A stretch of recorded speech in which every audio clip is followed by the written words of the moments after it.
Europe 1. Question de santé avec le docteur Gérald Kierzek et Isabelle Quenin. Mais avant d'ouvrir notre dossier du jour, Isabelle, votre revue de presse. Et dans l'actu santé bien-être, le retour de la gastro qui frappe fort cette année. L'épidémie est arrivée en France mi-octobre avec quasiment 3 mois d'avance et le seuil épidémique a été franchi la semaine dernière. Les régions les plus touchées, Provence, Alpes, Côte d'Azur, le Grand Est et l'Île-de-France. Mais vu la vitesse à laquelle la maladie se propage, nous y passerons tous. Alors, c'est bien de le dire. J'ai pas envie. Voilà.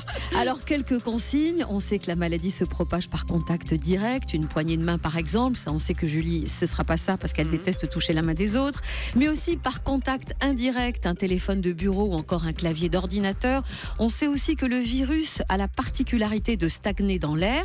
On sait également qu'un intestin fragilisé sera plus vulnérable.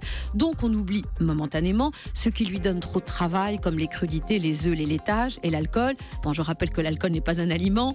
On opte pour les soupes et les tisanes et surtout, on note bien qu'une personne malade reste contagieuse jusqu'à 3 jours après la fin des symptômes, Gérald. Et ça, on ne le savait pas forcément. On ne le savait pas forcément. Et surtout, qu'est-ce qu'on fait? On se lave les mains. C'est le meilleur moyen, c'est la meilleure barrière universelle pour tous ces virus, notamment celui de la gastro. Et si on ne peut pas se laver les mains ou entre les lavages de mains, qu'est-ce qu'on fait, Julie?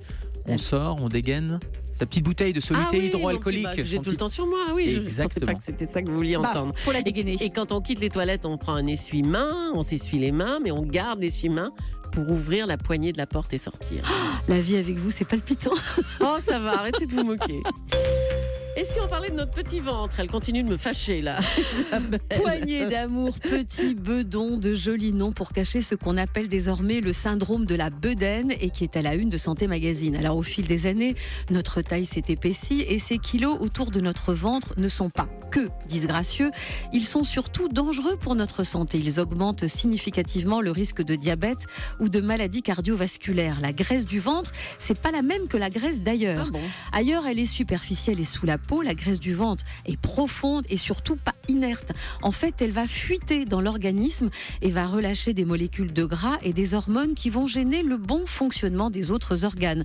Alors, 4 facteurs à surveiller: une tension artérielle trop forte, un taux de triglycérides élevé, un taux de bon cholestérol qui lui va s'effondrer et surtout le tour de taille qui s'épaissit. Alors, c'est quoi le bon tour de taille, Julie?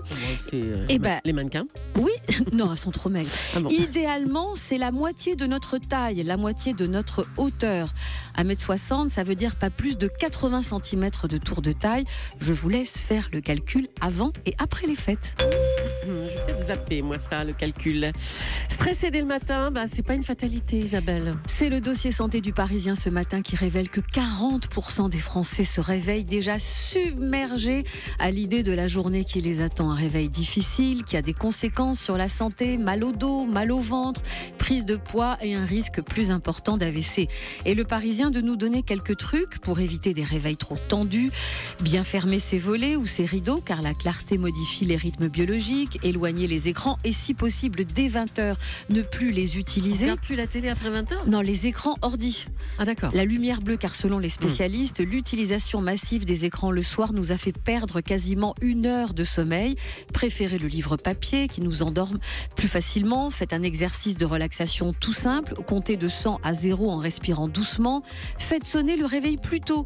Et surtout, ne bondissez pas sous la douche immédiatement. Prenez le temps, restez au lit quelques minutes et si en plus vous faites des étirements, ça change la vie. Julie, vous bondissez hors du lit, vous? Ah bah oui, sinon j'ai peur de ne pas me réveiller. Ah, peur d'être en retard. Voilà, peur d'être en retard.